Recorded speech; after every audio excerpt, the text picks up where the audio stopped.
What's up, YouTube? Matt with Matt Bills coming at y'all with another video. So I think we're going to change the pace a little bit and just do a few short videos. I have quite a few things I need to do, and it's not going to be nothing that's going to be a really long time consuming process. It's just going to be some quick little tidbits and things that I think could really help some of you guys. But anyways, we're going to get into it. Like I said, it's going to be probably a couple of short videos, just showing a few things that I'm doing here around the property.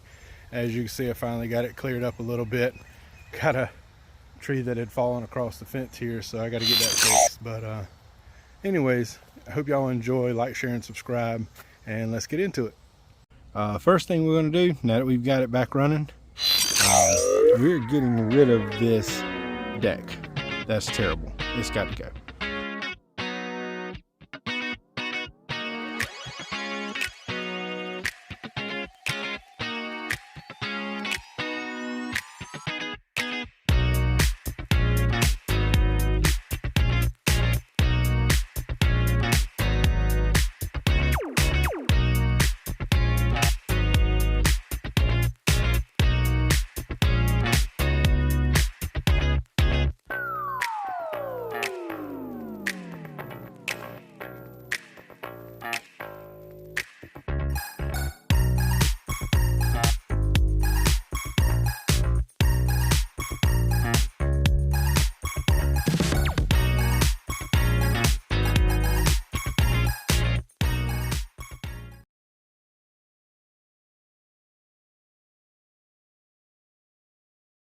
So I want to just kind of show a little bit of what we've done. We've pulled the deck off the bottom of it here.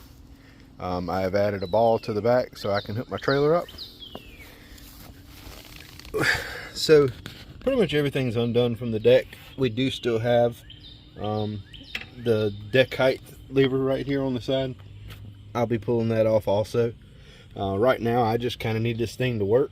So we've got that pulled. However, I've been messing around with it some, and when I unhook the blades, of course the PTO arm is no longer hooked to a cable. Well, the problem is it no longer engages that switch. So anytime you get off of it, it tries to cut off. So what we're going to do here, let's see if I can get in here and show you. So this right here is actually the switch for the PTO. I'm going to pull this loose, and for right now we're going to push that switch in and electrical tape it, and kind of fool it into thinking that the PTO is not engaged, and that will allow me to be able to get on and off of it without it trying to cut itself off. So I'll do that real quick, get that unhooked, and once I get that unhooked, I'll bring you back and show you guys what I did to it, and hopefully that'll fool it and fix the problem for right now until I can get a chance to bypass that switch. Alright, you guys, we got that switch out. It was underneath it like that, so that whenever the PTO, typically this would be spring loaded, so it would keep it pushed all the way down. But without the cable and everything hooked up, it didn't have any tension on it to push that switch in and keep it bypassed. So what I'm going to do, I got it wiped up and cleaned up a little bit here. I'm going to just push it in and tape it down and let that hold it for right now. Eventually later in the video, when I start doing some more detailed things, I'll show you guys, but eventually we're going to bypass this switch completely with some jumper wires and get rid of it totally, because we don't have blades, so we don't need it anymore. But anyways, I'm going to see if I can get this thing taped up magically, because it's impossible to do one-handed. So here we go. All right, it's done. So one other thing I was thinking about is also, without actually pulling down and engaging this switch, I couldn't even crank it before. So I would actually have to hold this thing down, pull the choke, throttle it up, and try to turn the key at the same time in order to get this thing to crank. So hopefully now we won't have that issue. All right, you guys, we got the switch right there. We're going to see if we can crank it now without actually having to push that in or hold down on the PTO lever here. So let's see what she does here.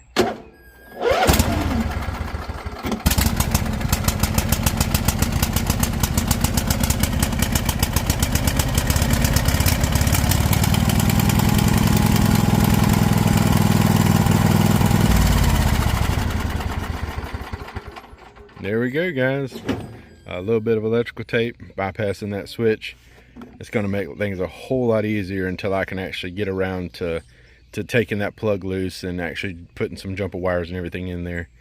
But yeah, guys, I'm going to get to work with this thing. I've already got some tires that I've been looking at because the front tires don't want to hold air.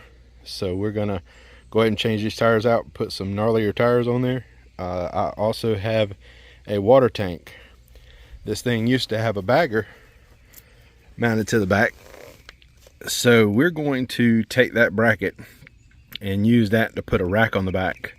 And I have a water tank that I've already purchased, and we're going to get that set up on the next series. So I really need to get my driveway sprayed, get some of the weeds killed in my driveway and around the ditch area out there. So yeah, hope you guys enjoyed this video. Stay tuned for the next part 2, I guess you would say, on the Hillbilly Yard Tractor. And thank you guys for watching.